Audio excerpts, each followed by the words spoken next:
Our next speaker is a tech attorney with a strong track record of providing strategic counsel to startups, emerging companies, investors, and family offices.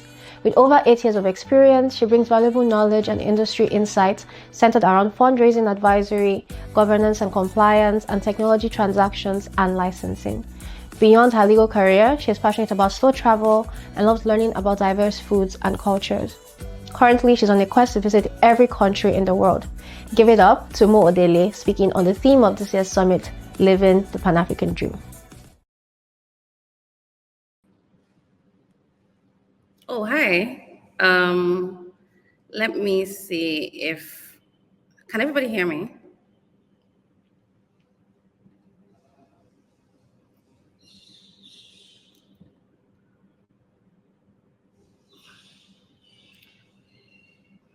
Okay, this is me just making sure that people can hear me,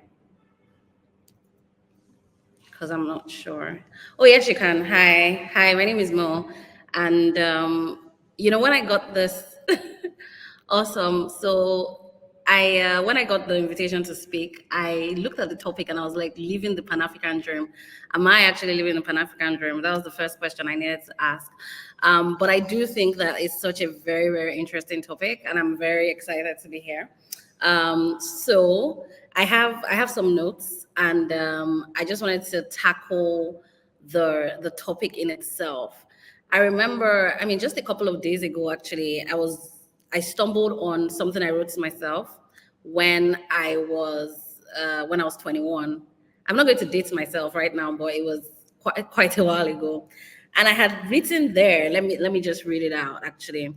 And I'd written there that my dream is to one day own a beach house on an island located in the middle of nowhere. And at the time, it sounded really nice. It still does to me.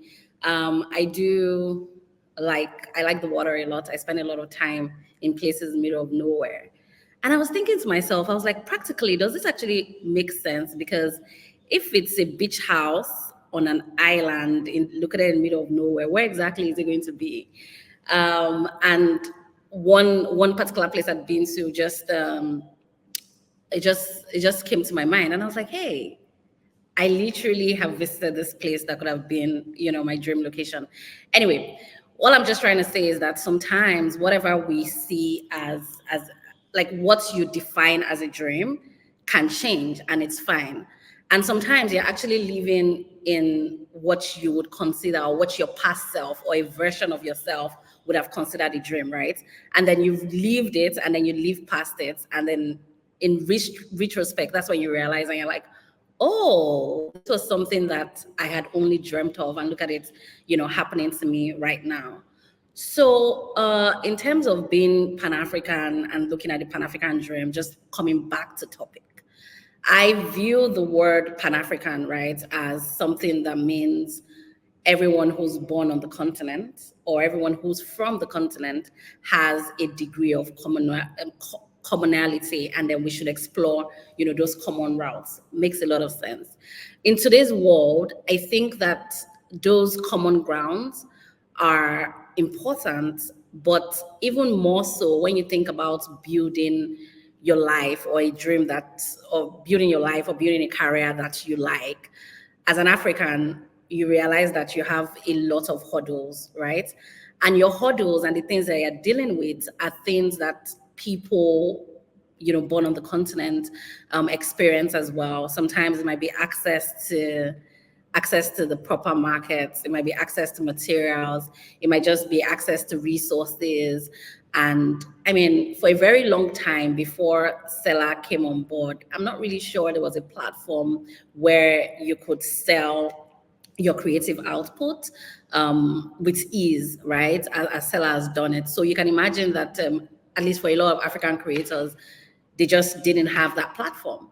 And those kind of problems, they show up in different areas depending on, regardless of where you are. So whether you are, whether you're a lawyer, or whether you are a content creator, or whether you are an interior designer, whatever it is, those issues actually come up. So I think, and one of the things I wrote down is that when you're thinking about building out your dream as an African, you have to think about it beyond the hurdles. And what do I mean by that? For a lot of people, the way they think about their dreams is constrained within the boundaries that you find yourself. And I understand that, right? Because, this is where you are right now, and this is what you can do. And then you sort of build, your dream around that. Now, the problem with that is you've already just confined yourself even before you give yourself a chance. You just don't know what you're capable of, right? And once you confine yourself that way, it places limits, right? And I'm not saying that you should just go around life just thinking that, you're limitless. But I do think that we do a lot of disservice to ourselves when we place those limits without even trying. And also another thing is also what you have seen. And I'll give an example. For a lot of people, you can't, as they say, you can't dream of something that you haven't seen before. So exposure is very important.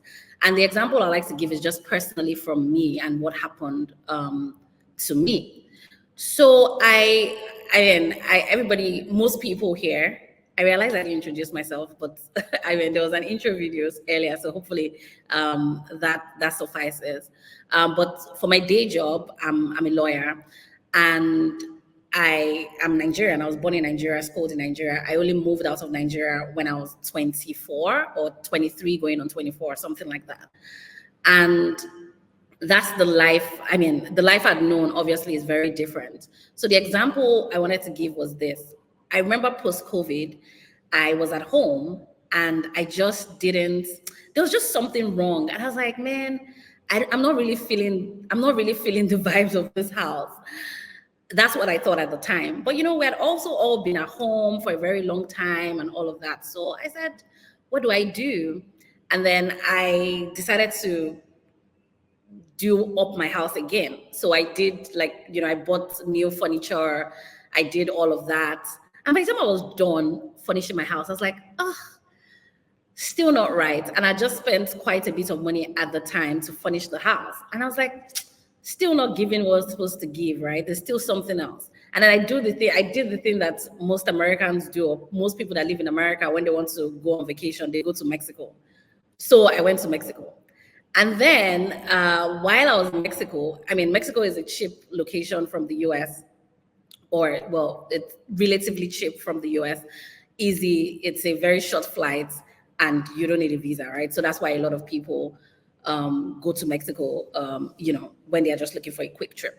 So I went to Mexico, and I remember staying in this house. It was it's a villa, but it had different rooms. And I met this couple. So I asked them, and I was like, oh, we're just talking, because we hung out a couple of times.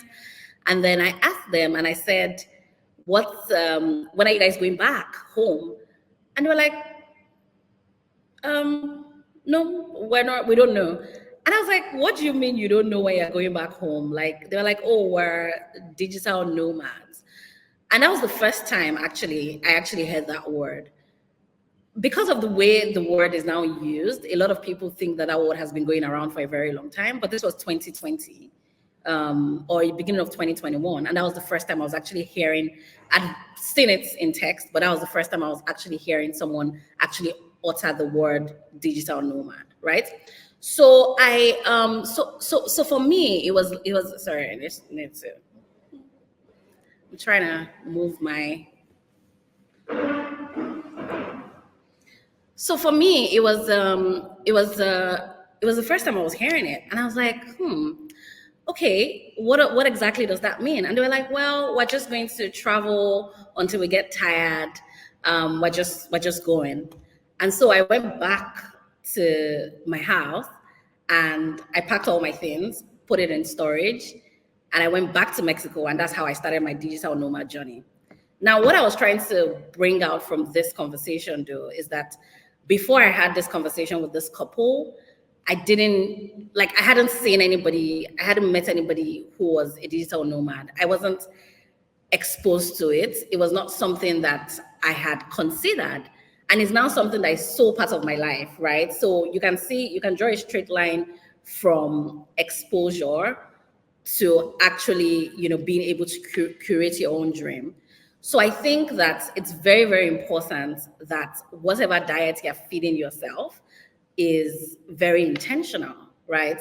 What are the kind of things that you're reading? I know people don't read as much these days, but what are the kind of things that you're just exposing yourself generally to? Because that's what forms, what your dreams would be, right? Or what your dreams could be. So when I think back at the fact that, oh, this digital nomad journey just started because of that conversation, it just blows my mind so much, right? So yeah. The next thing I also wanted to talk about briefly. Sorry, hold on one second.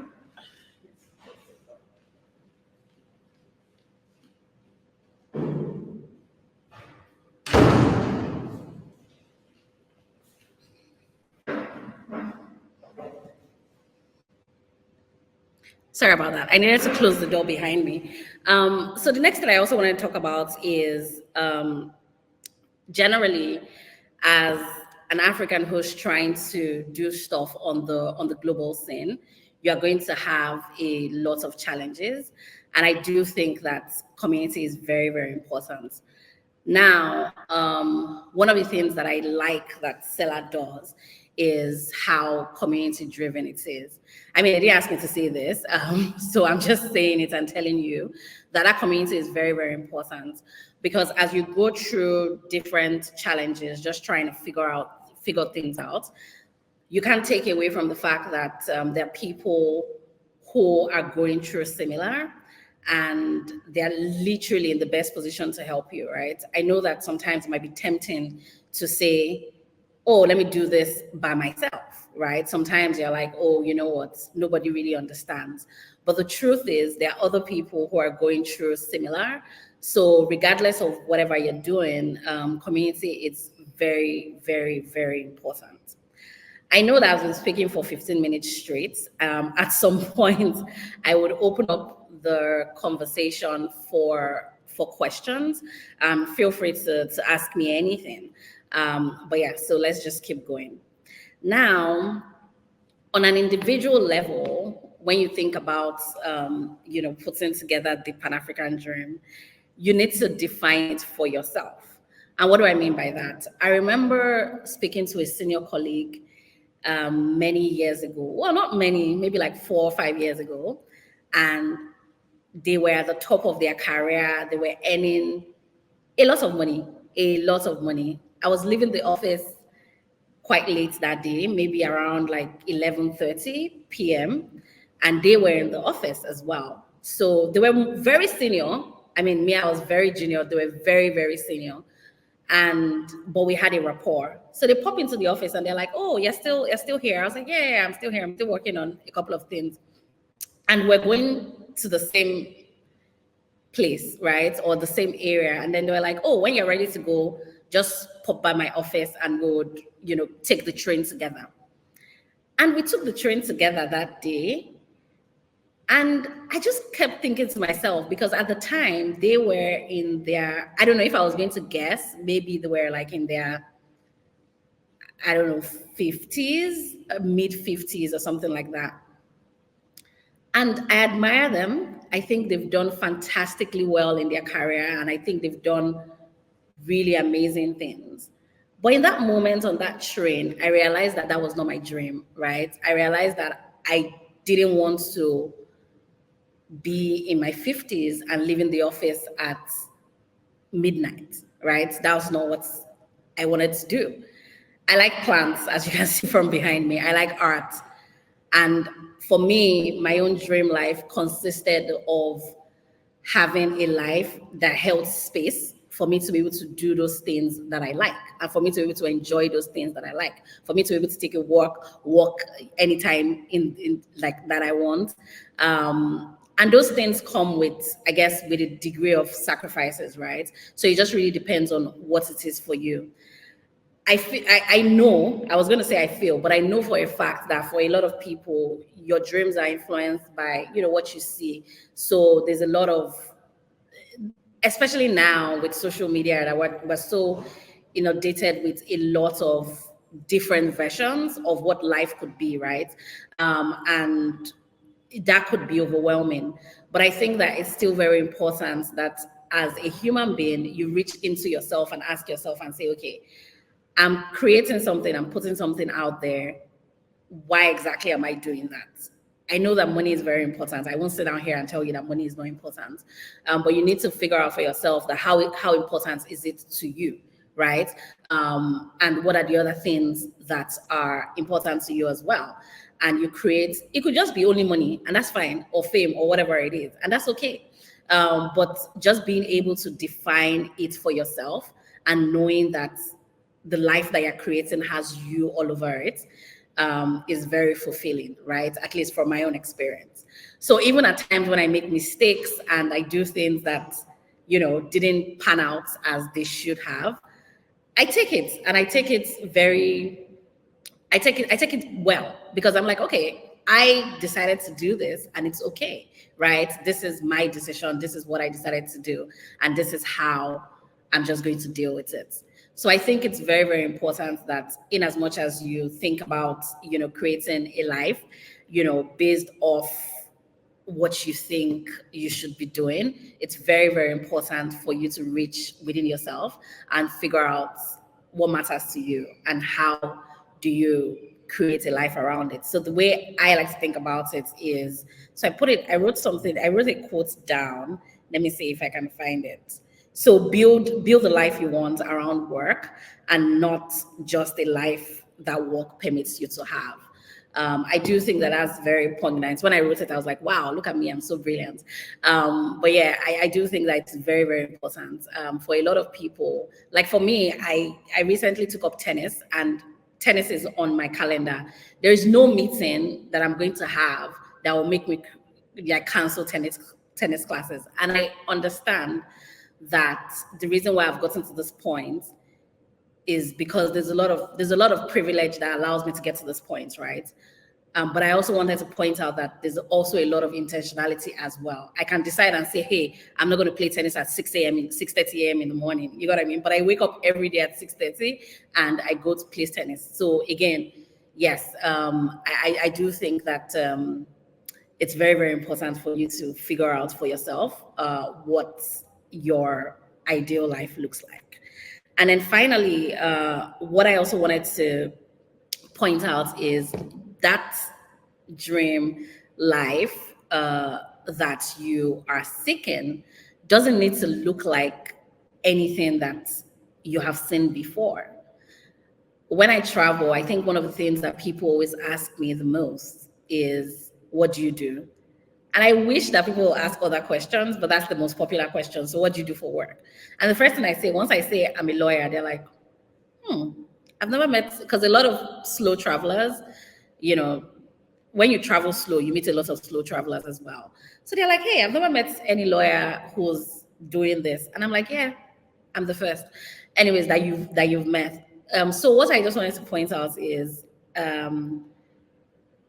you don't need permission in the sense that, or because it's not been done before, or nobody that looks like you, or nobody that has your experience has done this particular thing. No, you don't need that. So you can literally just create stuff from scratch. You can Nora Smith it, and create it from scratch, right? So again, just drawing from the fact that figure out what you want for yourself, and it doesn't have to look like anything that anybody has done. One example, and a general example that I would like to give, is when you think about what creators are putting out there, and just a step back, talking about who a creator is. So when I was preparing for this session, I was thinking to myself, and I was like, hey, how do I define who a creator is? And I was wondering to myself, and I was like, will I classify myself as a creator? And I went through a lot of different, versions and different. I went through a lot of different versions and different. Yes. Sorry, hold on one second.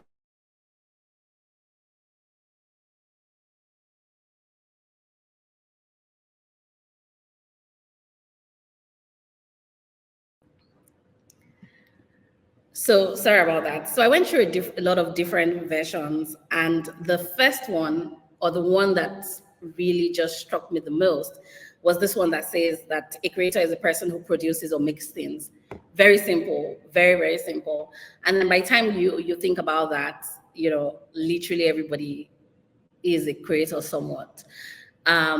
So what I wanted to tie this into is, when you think about things being like, when you think about what you want to create for yourself, when you think about the kind of things, the kind of work that you want to put out there, what you want to be known for, and nobody else is doing it, it doesn't really matter, right?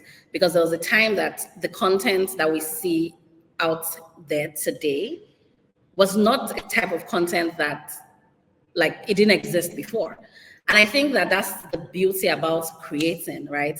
You're creating stuff from scratch. I'm not super religious, but I grew up in a Christian household. And one of the first stories in the Bible is the creation story. And it kind of like was the anchor, right, for a lot of all the other stories in that book. Tells you how very important, the idea of creation is. I like plants a lot, and then when I have a new plant that is growing and I look at it, and it's just fascinating to me, that whole process of growth, right? So I think the process of creation in itself is such a privilege, and it's such a wonderful thing, right?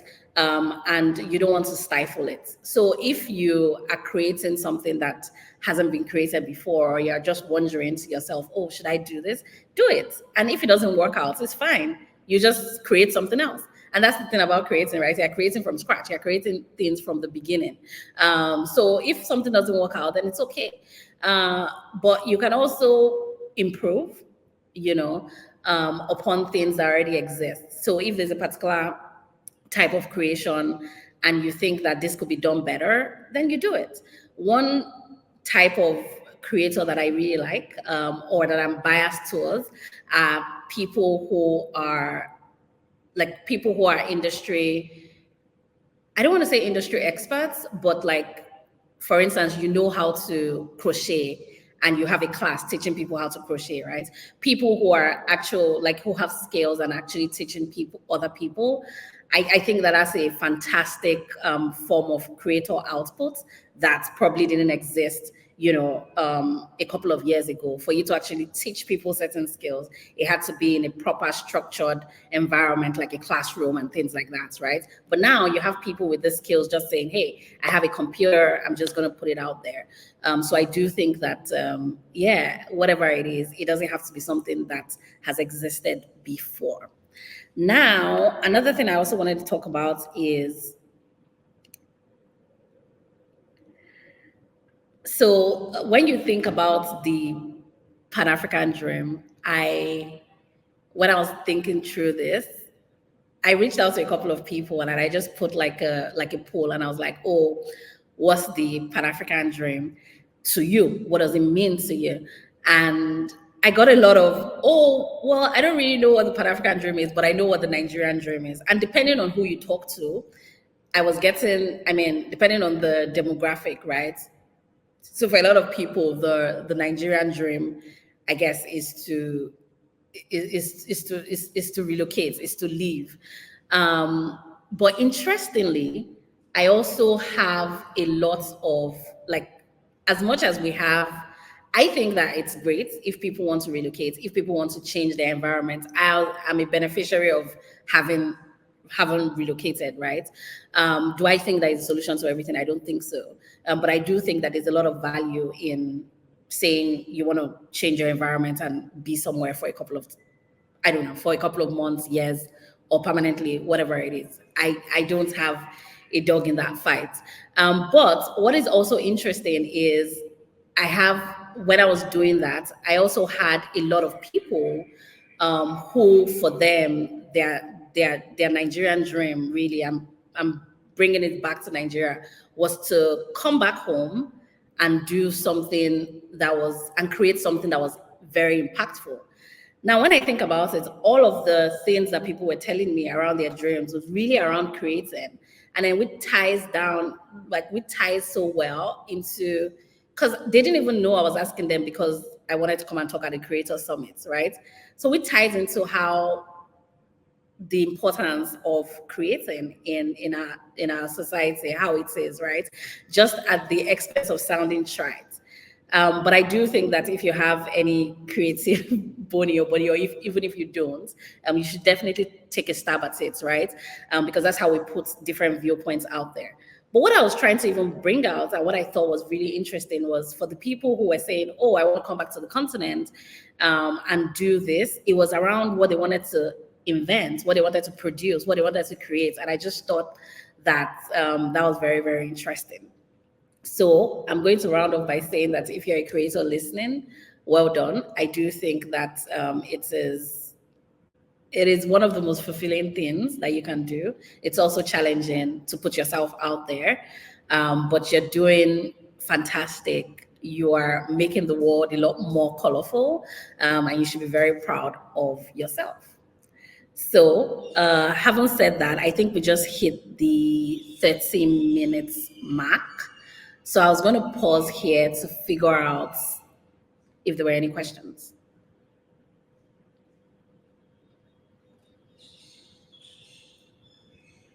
Let me see. Moderator, am I going to be able to see? Am I going to be able to see the questions? What is the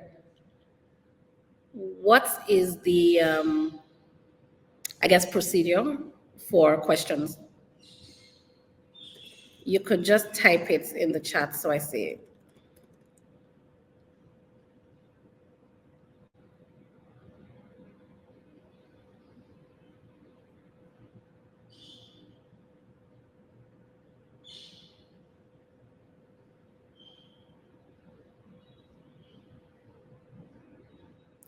Oh, okay. So I just carry on then.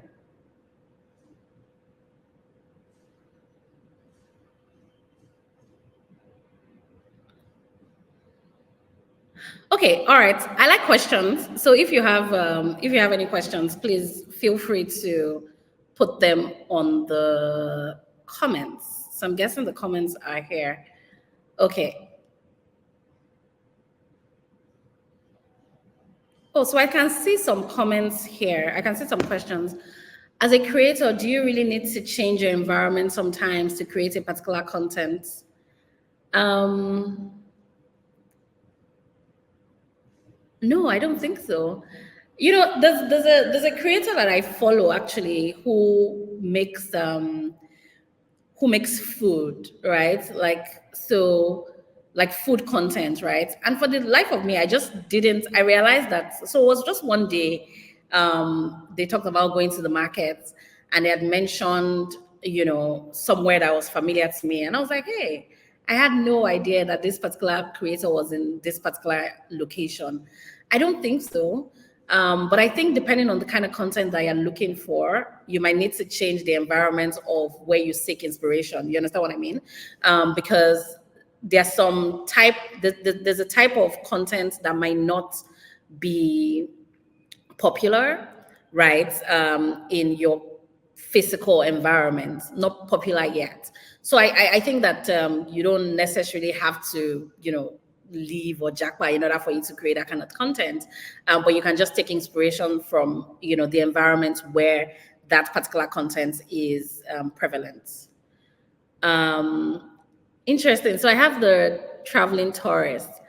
I used to, at some point, I don't create any digital products now, but interestingly, one of the things that enabled me some sort of, and I should have talked about this earlier, some sort of financial independence when I was trying to figure out starting my own business and things like that, was creating digital products.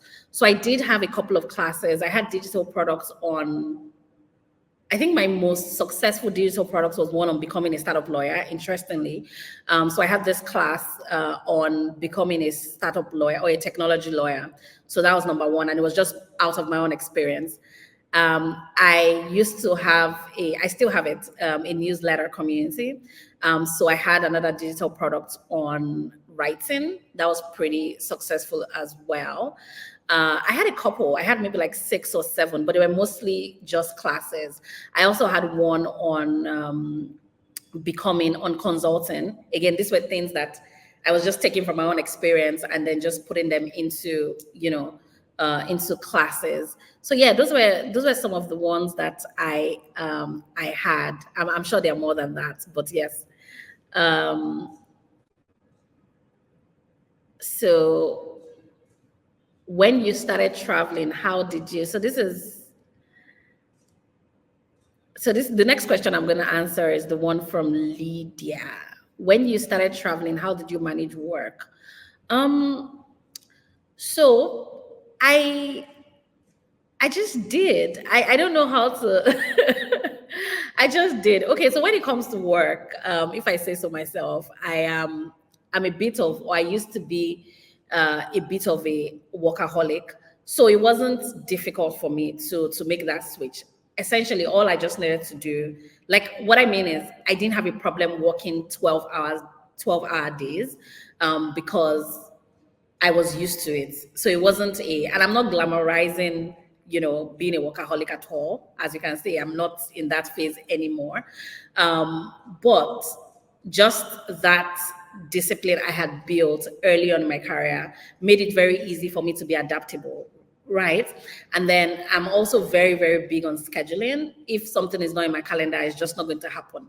So when I started traveling, work was a priority and is still a priority because that's the way I make money for me to be able to, travel. So I realized that I just needed to find that balance. And the balance came from number one, making sure that my schedule was scheduling, right? It was to the T. And then I try to also look at the locations I'm going to. So for instance, there was a time that most of the people I was working with were based on the West African time zone. So when I was traveling, I would go to countries that were on the polar opposites, right? So what that meant was that during the day, for instance, I could work during the day, or rather during the day I could do touristy things because it was not yet working time, West African time, right? And then in the evenings I come back and I start working West African time, something like that. So there are just different ways to go about it. But I do think that once you create a schedule around it, there's tons of people that work and travel at the same time. In fact, there are hostels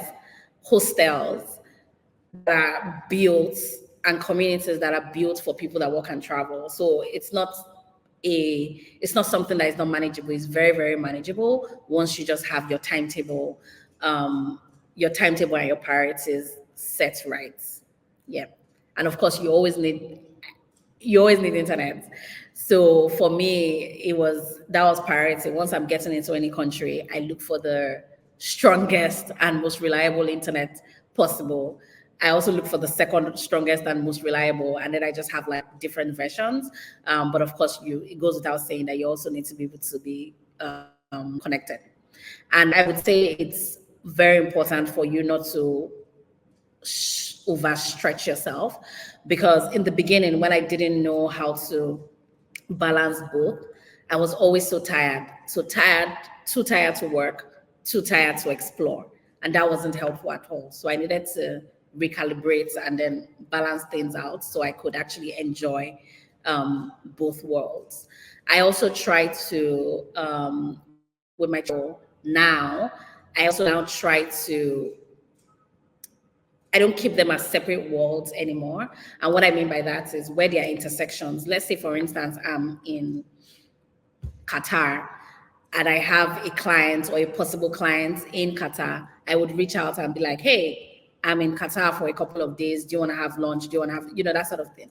It may not even be an existing client, it might just be a prospective client or someone that I'm thinking could be a client, right? So I now try to make, travel part of work as well. I find it exciting for me personally. Some people would like to separate it out, but I see travel as a lifestyle. And just like I mentioned earlier, being able to create a life that gives you space, for the things that you you want and you like is what I call the dream. So yeah, hopefully I answered that question. Hi Sharon, nice to meet you. So I think I've answered the question about the digital products.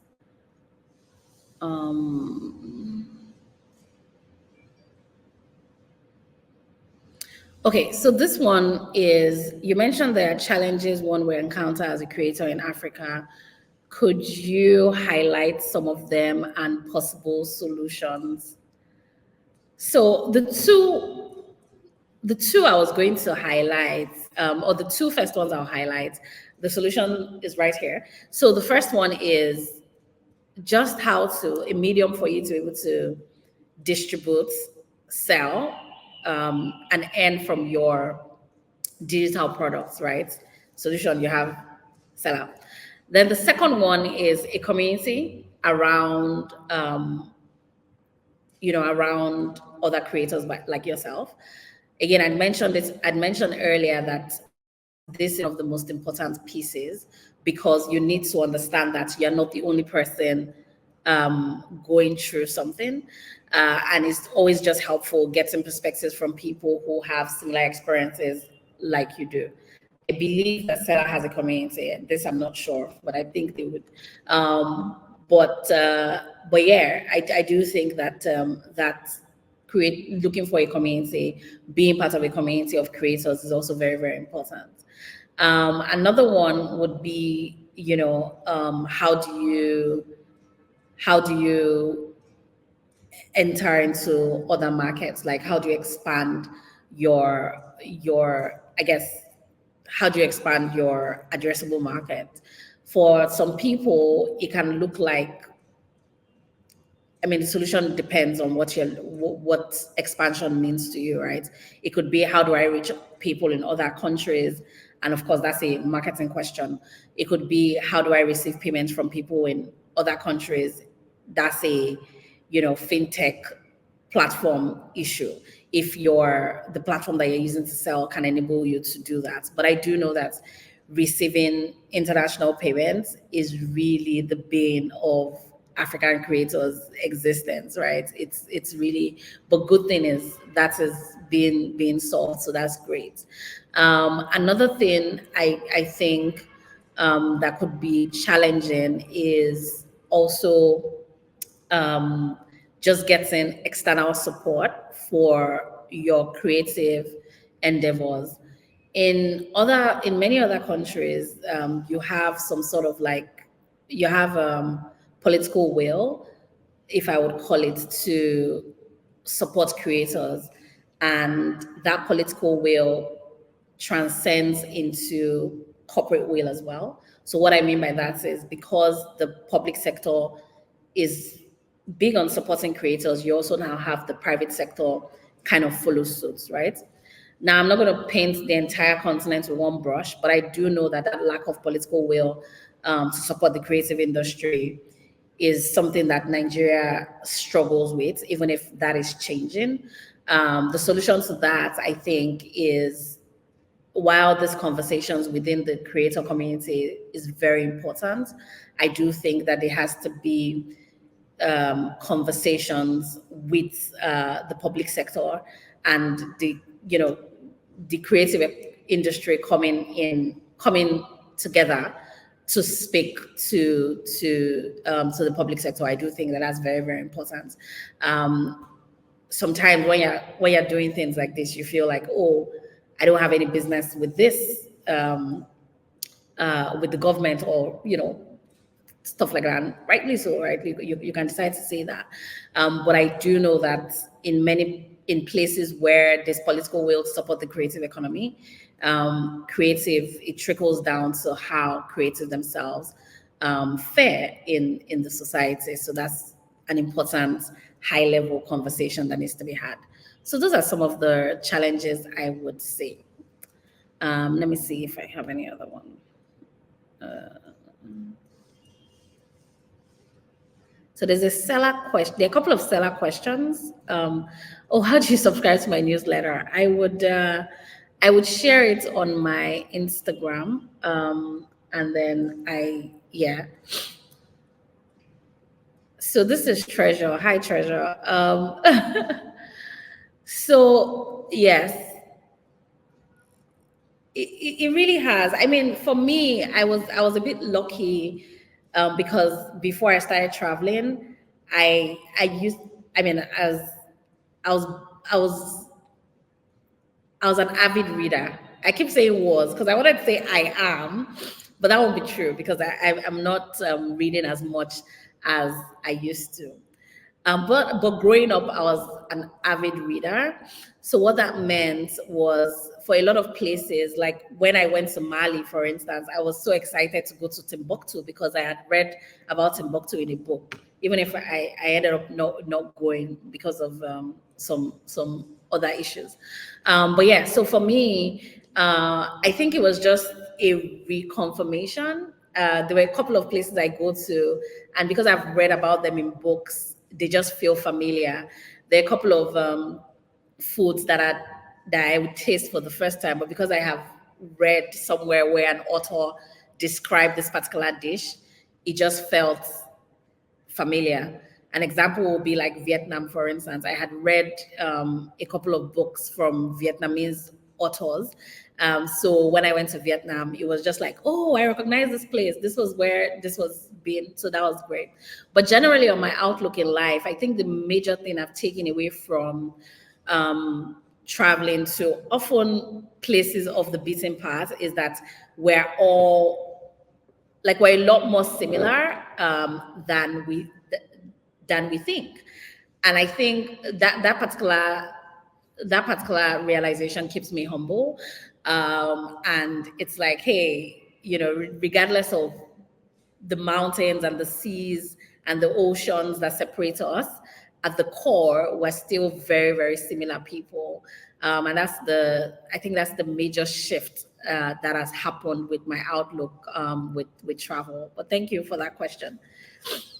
So Doreen is asking if this is a very good one. I would go to maintaining the routine, but I wanted to talk about to Doran's question. So she was asking if I do law full time, and I mean you can see me in my white shirts. Yes, I do law full time. I don't talk about it as much. It doesn't mean that I don't do it full time. I don't talk about it much because it's just become, part and parcel of my life. But yeah, that's what I do. That's my bread and butter for the most part. Yes. And I am a technology lawyer. So what that means is I represent people. I represent people that make your life easier, and then the people that invest in them. So our clients are typically technology platforms and investors who invest in technology platforms. We are now looking to, we're now looking to expand into the entertainment industry. But at the core, I'm a technology lawyer, and it's really exciting work. So yes, I want to. So Lulu, I wanted to just answer your question and say, oh my God, my routine is on point, but no. Um, I find it that one of the things. So when I was traveling full time, I don't travel full time anymore. I now have an abode. So somewhere I call, is somewhere where I have a base now. So let me put it like that. But when I was traveling without a base, one of the things that really, really was very stressful for me mentally was the fact that I'm a routine person, right? And when you're traveling, your routine is disrupted. And because I was traveling full time, it didn't have my routine is going to be disrupted up until this point, and then at some other points, right, I would now get back to my routine. It was just like a constant, hamster wheel of no routine. And it just wasn't working for me. Mentally, it was just not working for me. So, for something like tennis, for instance, I try to, like when I'm traveling, I would look for a tennis court and say, okay, is there a tennis court? And usually there usually is, or somewhere you can play tennis. So I'll look for a tennis court. And if there's no tennis court, what I do is I put another activity during that time that would have been my tennis, my tennis time. So meaning that if I'm playing tennis at 6:30 on Tuesdays and Thursdays, regardless of wherever I'm in the world, right? And mind you, I'm not traveling for vacation, because some people are like, hey, why should I be working out when I'm on vacation? I'm not on vacation. So I cannot say for 1 month, I'm just not going to do any physical activity, right? So I just want to point that out. That's different. If you're traveling somewhere for 3 days or 4 days or 1 week and you're going on vacation, please enjoy your life. Nobody's saying that you must walk out or whatever. But for me, because it's my day to day, right? So what I do is, if there's no tennis courts, or maybe I couldn't travel with my racket or something like that, I would put another activity at 6:30, Tuesdays and Thursdays, which is what I would typically do, which is the days I would typically play tennis. And usually it's very, very, it's nice. So if it's like, I remember like I was in one particular country, and then the locals do like some martial arts. And I was like, oh, okay, let me come and learn some Tai Chi. And that's what I was doing during the time I would have been playing tennis. So I do think that it's a constant struggle. So Lulu, it's a constant struggle for routine, but I enjoy my life a lot better when I have routines. So I just make sure that I try my best. I don't always succeed, but I'm getting better with that. Another thing also is, because I try to live as locally as possible in wherever I am. Like for instance, the last time I was in I was in Albania. I mean, I rented a car, and then the reason I did that was so that I have a bit of normalcy as possible, right? So I rented a car. It was a lot cheaper than Ubering everywhere. And maybe cheaper is not the word, but it was a lot more convenient for me. And then that just made me a lot more settled. Again, for context, I spend 4 to 6 weeks where I travel. So I'm just getting into the daily routine. So I try as much as possible to leave out my tourist mindset, just so I can feel a lot at ease, and if I feel a lot settled in the place. So hopefully that answers your question.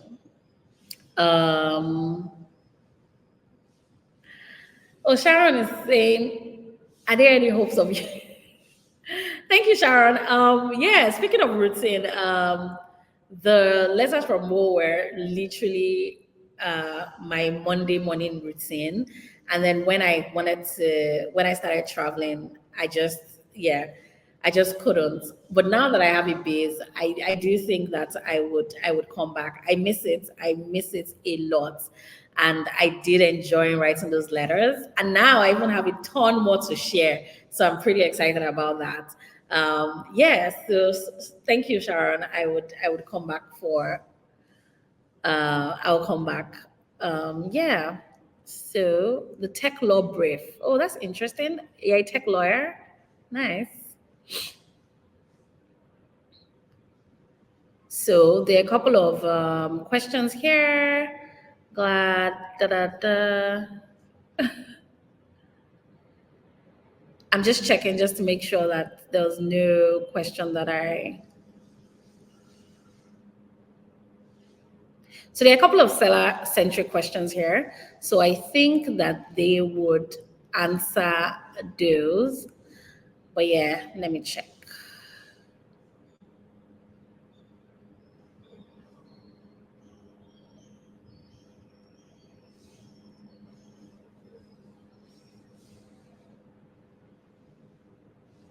Okay, so I think that's pretty much it. Let me go through my notes to see if there's anything that I didn't mention.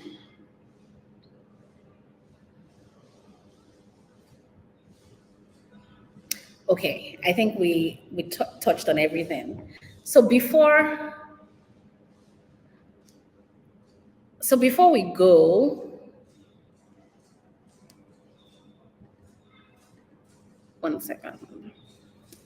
So before we go, I just wanted to say, if you're a creator, well done on what you.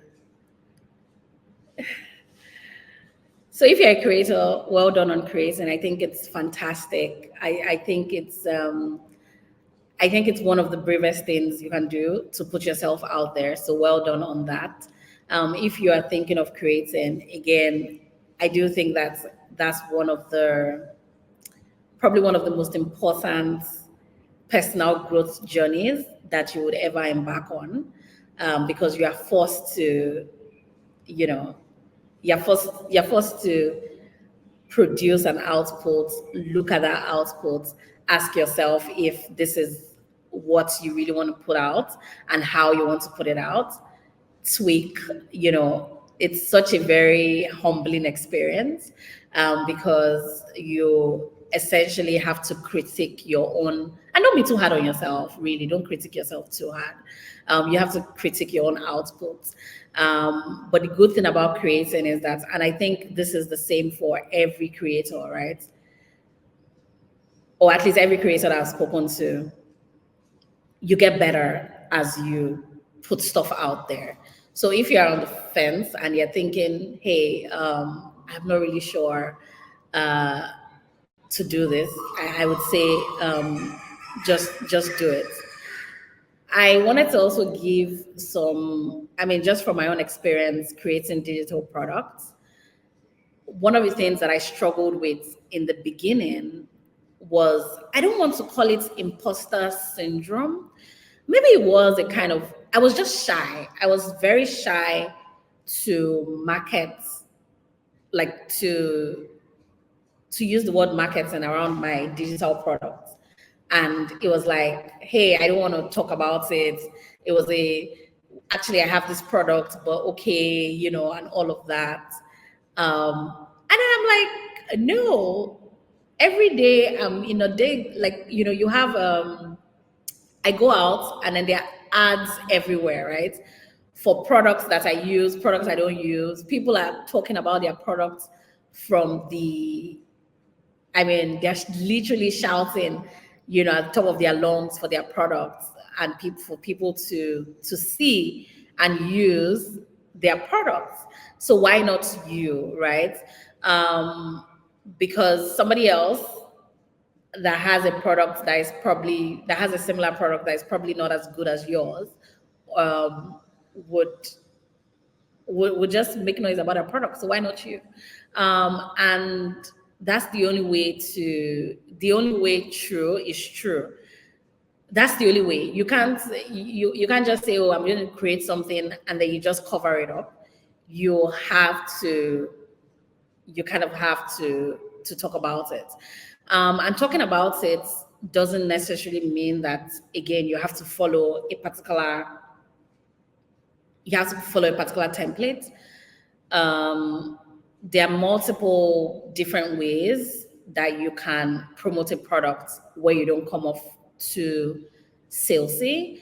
And I think just looking for those and looking at what your comfort levels are. Examples would be like collaborating with other people, holding workshops, for instance. That one is tested and proven. Yeah. So there are different ways to do it. It doesn't have to be, oh, you know what, buy from me, buy from me, buy from me. But it's a way that you can put yourself out there as someone who's an expert in a particular area, and then people would be the ones asking if you had any other resources where they could follow through. So yeah, don't be shy. I know that like I said, I struggled with it as well. So yeah, don't be shy about it. Just make sure that you're putting your best work out there, and yeah, constantly seek improvements. So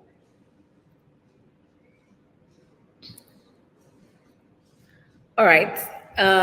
So I have a hard stop, because I have another meeting that I need to get into.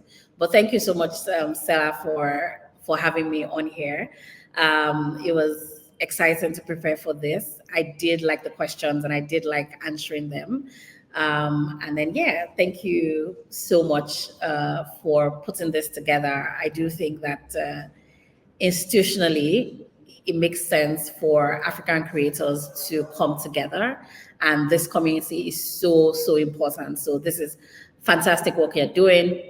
Thank you also for giving creators a platform where they could actually distribute and earn from their products. So I did enjoy this. I liked how chill it was. And yeah, I wish you the best with the rest of the conference. I will try to pop in for some sessions from time to time. And for the rest of you who are attending the rest of the session, enjoy. Thank you, Milton. Thank you. Thank you so much, Mo. I'm a big fan of your work. I've been a subscriber on Latest to Mo for like a very long time, since I was in university, to be very honest with you. Oh, wow. Like, so, yeah, we needed to be back. Yeah, I will. I will come back. I will come back. We needed to be back. But really, thanks so much for this session. I learned a lot. And thanks for just sharing value with our community and being here for our community and being an amazing creator yourself, traveling around the world. We want to be like you when we grow up eventually. Thank you. Thank you. All right, then. Thank you so much for your time. Enjoy the rest of your day. Yeah, you too. Bye. Yeah. Bye.